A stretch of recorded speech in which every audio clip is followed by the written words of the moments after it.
All right, welcome everybody to another episode of Sales Pipeline Radio. My name is Matt Hines. I'm very excited to have y'all here joining us today as we record this the last day of the month, last day of the quarter if you're on a calendar fiscal. So I hope you're all out there killing it and closing some deals. And thanks for joining us. If you're joining us live in the middle of your work day, if you happen to be joining us on LinkedIn Live, you have an opportunity to be part of this show. So if you have a question for our guest today, if you have a comment, if you have something to add, please do so in the comments in LinkedIn. I'll be able to see that and can add you to the show, bring you up, at least give you a little exposure and bring your voices into Sales Pipeline Radio as well. If you are watching on demand or if you are listening to the podcast feed, thank you so much for downloading, for watching, for subscribing. We're on episode about 330 of Sales Pipeline Radio, and every episode, past, present, future, all available on salespipelineradio.com. Very excited to have with us today Kelly Webb and Dana Lombardo from Key Factor. Ladies, thanks so much for joining us today. Pleasure. Thanks for having us. Yeah, thanks for having us, Matt. Appreciate it. Really excited. This is a long time coming, and I'm very excited we finally got this done because I saw both of you and Jamie Walker, who you work with, speak at the Sixth Sense conference in December, and you had some great examples. And this is still like, I mean, we called this sort of a post-COVID world. I don't know if we'll ever really truly be post-COVID, but the work you guys were doing pre-COVID, during COVID, like creating executive experiences, was really, really impressive. And doing that in person, doing that virtually, lots of good stuff there. So as companies kind of emerge into sort of a more permanent post-COVID world and are now blending those experiences, I think some of what you guys have done and seen work successfully was definitely worth sharing. So maybe I'll just let you each introduce yourself. Kelly, maybe we start with you. Introduce yourself, your role, and then we'll get into it. Yeah, thanks, Matt. Like Matt mentioned, Kelly Webb with Key Factor, Director of Global Marketing. I run all campaigns and account base here at Key Factor. So the mandate to the business is really running and generating campaigns that drive revenue for the business. Awesome. And Dana. Hey, thanks, Matt. I'm Dana Lombardo, Director of Global Field Marketing here at Key Factor. So I'm really mandated from the business to run event programs, all that you can think of. Our event portfolio is very vast. We don't stick in one area, but leveraging the events channel to drive revenue for Key Factor. Now, I was on a webinar yesterday, and one of the guests talked about the fact that like events just disappeared from our playbook 2 years ago during the pandemic. Not entirely true. Live events, live in-person events disappeared. But I think I could argue that 2 years ago, events kind of had a renaissance in terms of sort of people getting creative about how to, work virtually and still use events and experiences at events to get people's attention. Dana, talk a little bit about what that looked like for Key Factor and what you guys have learned through that over the last couple of years. Sure. So, of course, when COVID hit, we went into kind of an experimentation mode, right? We started sampling these virtual conferences. Vendors were very big on replicating that in-person feel virtually. And I think we saw very quickly it wasn't the same. It wasn't one-to-one, apples to apples. So we kind of we tested that out, pivoted more to a webinar kind of experience, presentations, thought leadership, and then also leveraged a lot of virtual networking. And what I mean by that is roundtables, experiences, peer-to-peer. And that really has seemed to be what has taken off for us. So when you look at it pre-COVID, and we were all at huge trade shows, Key Factor would always host, a side happy hour, a side dinner. We took that portion of it, that fun experience and that engaging peer-to-peer networking, and put it in a virtual world. That seemed to translate okay and did pretty well for us. Really replicating that trade show feel is just not, something we continued to leverage as part of our strategy. Well, we're starting to see shows come back. Shop Top happened earlier this week. It seems like it was really busy there. We had HIMSS a couple weeks ago in the healthcare space. Some of the big industry shows definitely coming back. A lot of people excited to get back out there and saying, boy, it is nice to be out there. But I think a lot of people also saying, boy, is it nice to not travel as much as I used to. Boy, is it nice to be able to sit here wherever I am and still have that experience. So, Kelly, talk a little bit about, it's easy to sort of sit here and talk about what we have lost in the last 2 years. But what have we gained? What are some of the efficiencies of doing an event like this for both the attendee as well as for the seller? Yeah. So from an account-based perspective, we've gained the ability to do more. Yes, it's more expensive, but from a resource angle, we can pull in a C-suite for a Thursday and maybe the following Wednesday night, right? And it can be two different geographic areas. No one has to fly, two different areas. They're doing their cooking class within their kitchen. We're very niche when we go after our market with these VIP experiences. So whether Dana's putting on a champagne tasting and or a cooking class, we like to tailor it to our audience. So being able to do this at different hours, making it convenient for our audience, our C-suite, right? Not everyone wants to go to that Michelin dinner on a Wednesday night to leave their family. However, they can include their family.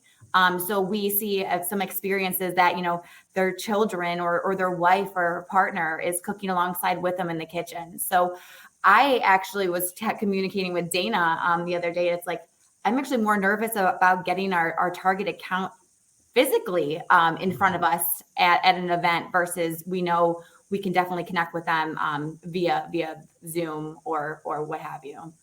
It's interesting to think about both the landscape we have available to us as a toolbox as marketers and as field marketers, but then also sort of the shifting behavior of the buyers.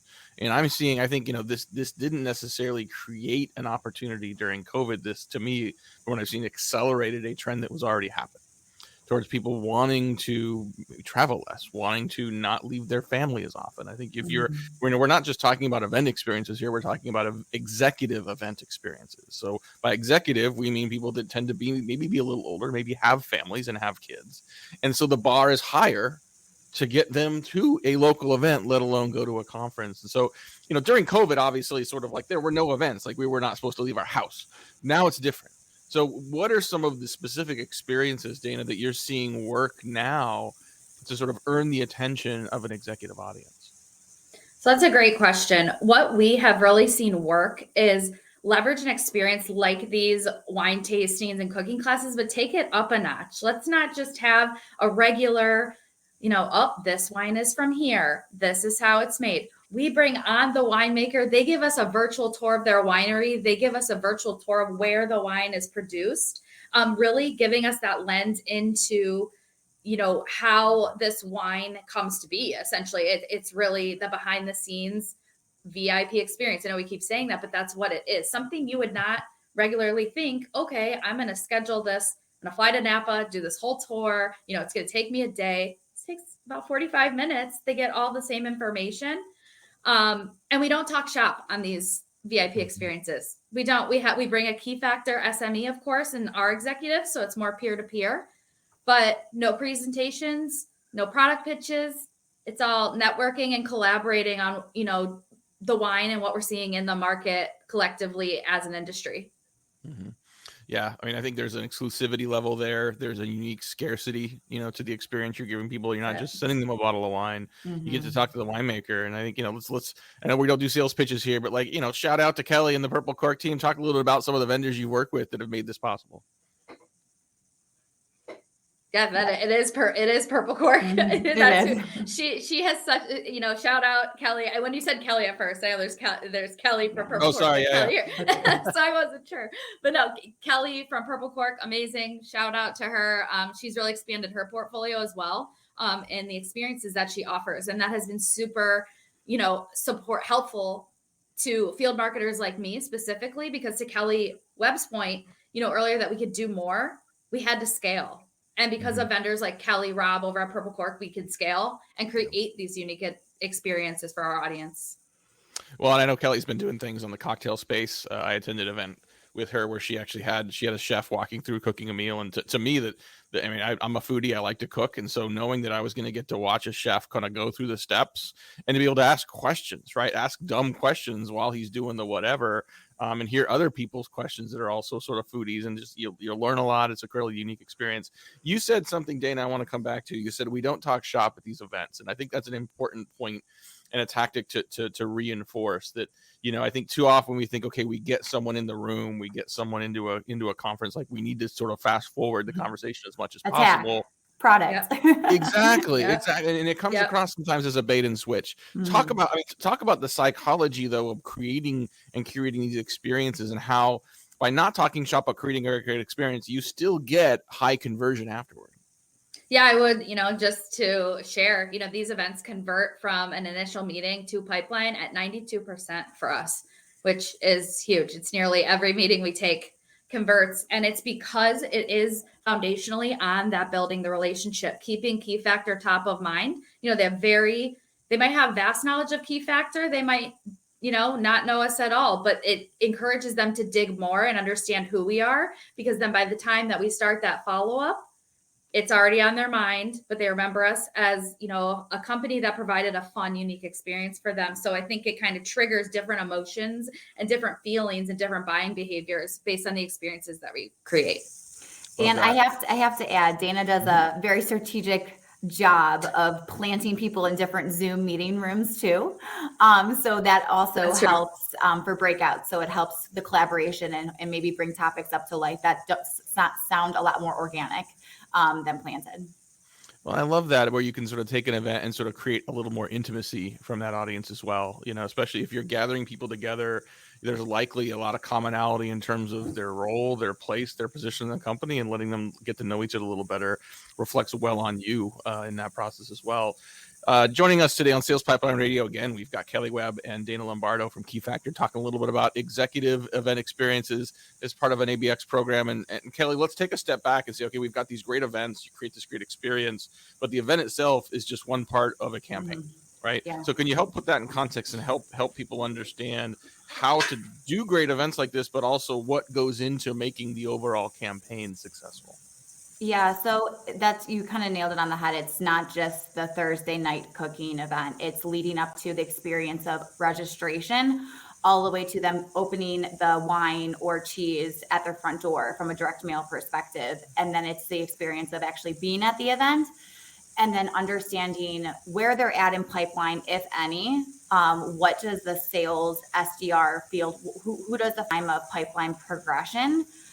So it really is critical that we understand it's not just, okay, Dana does an amazing event and we upload these leads into Salesforce and they get an outreach or a sales loft cadence. Like that would be like 101, you're wrong, but we can't do that. So we just have to make sure that the message is genuine and it's curated when following up. It's coming from the right person.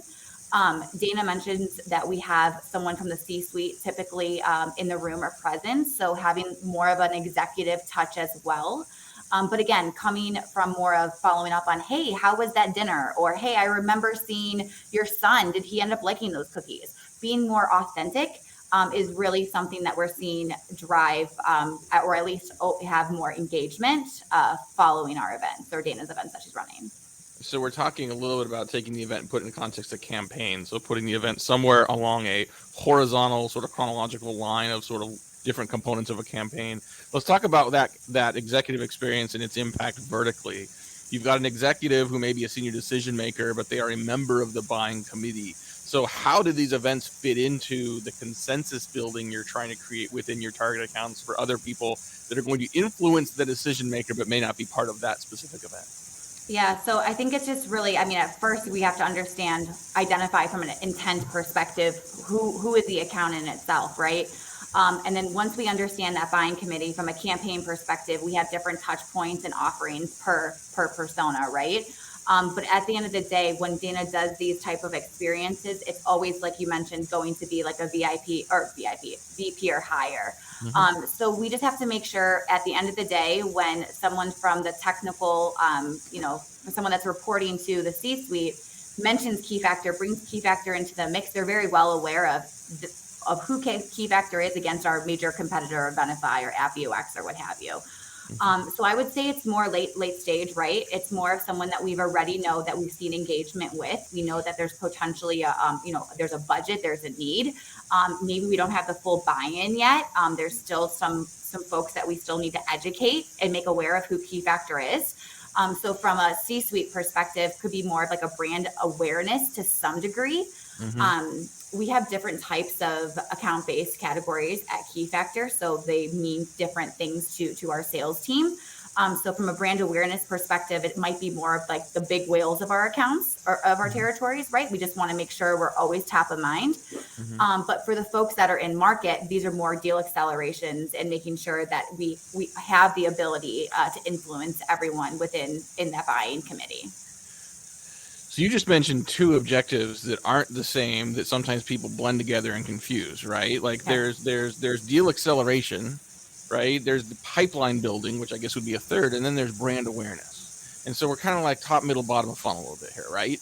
And so you can have multiple people, in your target audience joining a particular event, but talk about how important it is to articulate internally sort of the differences in those objectives to make sure people understand the why and then the ROI from doing these kind of events. I don't know, Dana, do you want to answer that of the ROI of the event? I mean, when you say internally, are you saying like getting buy-in from our field sales teams, like why this event is important? Or well, I mean, in a lot of organizations, anything marketing does are like, where's my pipeline, right? Sure. And so but in some cases, like if you can get the senior executive from a particular target account, they may not be actively buying. And so you may not seize pipeline like in the month or quarter afterward, but there's a consideration you're looking for, in the next time they are actively buying. So, there's a level of patience and discipline you have to have, but also you have to sort of communicate in the organization, okay, this is why we're doing this. There's a short-term impact might be deal acceleration. Medium term might be, pipeline development in the next quarter or two. But then those people that you want to buy from you in the next year or two that aren't ready to buy today, this is a part of that. Yeah. So I feel that, you really hit it on the nail on the head earlier with like the buying committee, right? Is, these events, with them being able to scale and bring really as many people as we want to these, someone might be aware of Key Factor, but this might be a way for the, director of InfoSec to share with his boss, hey, come to this event and experience Key Factor the way that I have, to really broaden that scope and to really, that would be more of a brand awareness play for that CISO, where the director of InfoSec already knows, this is an issue, that's something I have to work on, but I have to build up the credibility and the, internal buy-in and build the case for Key Factor internally. Maybe that's where they start. So it's kind of hitting a couple different objectives and accelerate the opportunity. And the one thing I would add to it, Key Factor, from an account-based perspective, we look at influence, right? So it's not always that last step. So thank goodness for kind of like the multi-touch attribution as well, right? So we're able to track, maybe it was 10 months or 12 months ago, but we did have X interaction with one person within that account associated with, net new logo. So that's helpful in regards to tracking ROI. Love it. All right. Well, we're running a little out of time here. I appreciate you guys taking time to do this. Dane, I think those last questions for you. We like mentioned before, during COVID, we were sort of forced to take everything virtually, and now we're merging into a world that's going to be a little bit hybrid, just like our work environments. I think our events might be the same way as well. Without giving away all the secret sauce of what you guys are doing, how you think about that balance moving forward? What are you expecting in terms of, people going back to in-person experiences versus continuing to leverage success you've had on the virtual front? You nailed it. It's going to be a hybrid. I think it's forever. I don't think this is a phase. I think this is the future. I think we're living in the future of what events are right now. Honestly, and just to be completely transparent and open, just like all other field marketers, we got to go to these events and see what's happening, to see where we have to pivot and where we have to strategize, just because we have a lot more factors thrown in at us now. It's not just about, is this event going to happen, or are they going to cancel it because of COVID? Are people actually going to show up? We're not sure. We have to experience that. We have a pretty robust plan and strategy, but as we learned back in early 2020, those yearly strategies can definitely alter and require you to pivot. So I'm really excited to see how these in-persons, pan out, but we definitely have a virtual strategy alongside of those in-person activities. Yeah, it's gonna be fascinating to watch what sort of buyer behavior, and just like we've seen the last couple of years, I think we're going to see some continued innovation from Key Factor, as well as from a variety of other companies that are also working that hybrid experience. Well, shout out to Jamie Walker for building a great team. Thanks, Kelly Webb and Dana Lombardo from Key Factor for joining us today. Thank you, everyone, for watching and listening. We'll see you next week on another episode of Sales Pipeline Radio.